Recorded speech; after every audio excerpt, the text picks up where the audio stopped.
Hello guys! Ayan, nag-boodle fight nga pala kami. Happy lunchtime to all. Bigla ang boodle fight.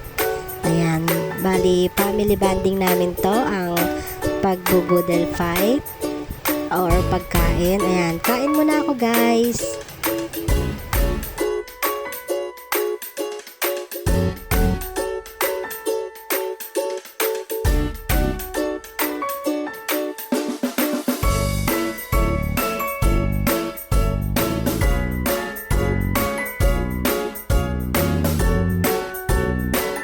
At may nag-tiktok pa nga habang nagbo-boodle fight tayo. Ayan, sobrang busy sa pagkain at habang kumakain ay nakikipagtsikahan nga pala tayo. Ayan, dumaan si Batcha TV. Kasama niya si Dave, yung anak ni Diday. At andyan din yung asawa niya. Ayan.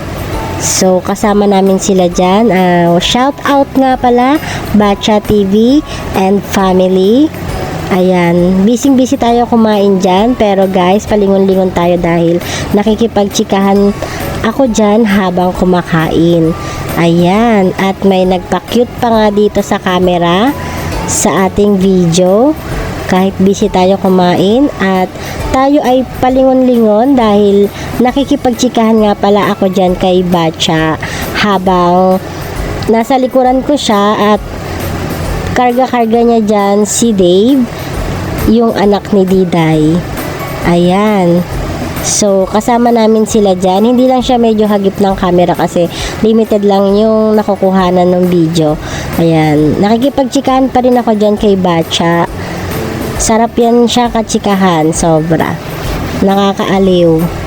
Ayan guys. So, malapit na matapos tong ating pagbo-boodle fight. Ayan, nasa harap ng camera nga pala yung asawa niya. Ayan, nakatalikod lang siya. So, ayan, malapit na tayo matapos mag-boodle fight. At ating chika ay hindi natatapos. Ayan yung before nga pala ng pag-boodle fight. At yung after, hindi na natin na-videohan. So, ubos na ubos yan guys. Ayan, before mag-boodle fight, nag-picture-picture muna dahil biglaan lamang ito.